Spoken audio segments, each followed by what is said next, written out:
ಪ್ರಶ್ನೆ ಪತ್ರಿಕೆಯ ಸೋರಿಕೆ ವಿರೋಧಿಸಿ ಇವತ್ತು ಹಿಂದೂ ದಲಿತ ಪ್ರಗತಿಪರ ಮತ್ತು ಯುವಜನ ವಿದ್ಯಾರ್ಥಿಗಳ ಸಂಘಟನೆ ಸಹಯೋಗದಲ್ಲಿ ಮಾನವಿಯಲ್ಲಿ ಇವತ್ತು ಬಸವ ಸರ್ಕಲಿಂದ ಏನಪ್ಪ ಅಂದರೆ ತಹಸೀಲ್ ಆಫೀಸರಿಗೆ ಪ್ರತಿಭಟನಾ ರ್ಯಾಲಿ ಮುಖಾಂತರ ಒಂದು ವಿದ್ಯಾರ್ಥಿಗಳಿಗೆ ಸಾವಿಗೆ ಕಾರಣರಾಗಿರ್ತಕ್ಕಂಥ ಧರ್ಮೇಂದ್ರ ಪ್ರಧಾನ್ ಅವರು ರಾಜೀನಾಮೆಗೆ ಒತ್ತಾಯಿಸಿ ಮತ್ತು ಅಲ್ಲಿ ವಿದ್ಯಾರ್ಥಿಗಳ ಸಾವಿಗೆ ಸರಿಯಾಗಿ ಪರಿಹಾರ ಕೊಡಬೇಕು ಮತ್ತು ವಿದ್ಯಾರ್ಥಿಗಳ ನಿರತ ಆಗಿರ್ತಕ್ಕಂಥ ಪ್ರತಿಭಟನೆಗೆ ಏನು ಕಾನೂನಾತ್ಮಕ ಚಟುವಟಿಕೆಗಳ ಮೇಲೆ ಏನು ಇದೇನು ಕೇಸುಗಳು ಹಾಕಿದ್ದೀರಿ ಅದನ್ನು ಹಿಂತೆಗಿಸ್ಬೇಕಂತೇಳಿ ಇವತ್ತು ಹೋರಾಟ ಮಾಡೀವಿ.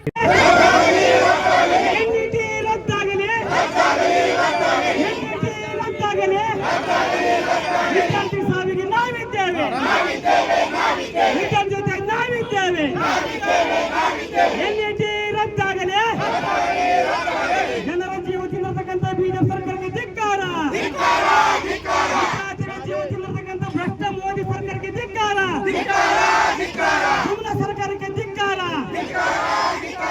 ಮೋದಿ ಸರ್ಕಾರಕ್ಕೆ ಧಿಕ್ಕಾರ, ವಿದ್ಯಾರ್ಥಿಗಳ ಬದುಕಿನ ಹರಣ ಮಾಡ್ತಕ್ಕಂಥ ಬಿಜೆಪಿ ಸರ್ಕಾರಕ್ಕೆ ಧಿಕ್ಕಾರ.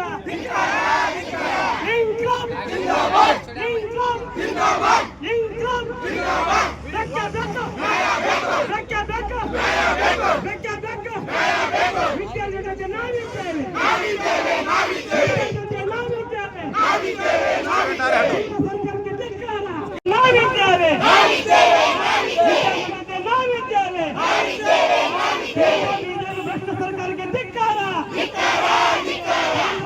ಸರ್ಕಾರಕ್ಕೆ ಧಿಕ್ಕಾರ, ಉದ್ಯೋಗ ಹಕ್ಕು ಜಾರಿಯಾಗಲಿ, ಉದ್ಯೋಗ ಹಕ್ಕು ಜಾರಿಯಾಗಲಿ, ಉದ್ಯೋಗ ಹಕ್ಕು ಜಾರಿಯಾಗಲಿ, ಎನ್ಇಟಿ ರದ್ದಾಗಲಿ, ಎನ್ಇಟಿ ರದ್ದಾಗಲಿ, ಎನ್ಇಟಿ ರದ್ದಾಗಲಿ.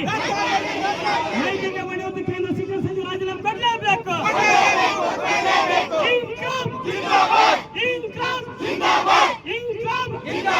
ಜನರ ಬದುಕನ್ನು ನಾಶ ಮಾಡ್ತಕ್ಕಂಥ ಬಿಜೆಪಿ ಸರ್ಕಾರಕ್ಕೆ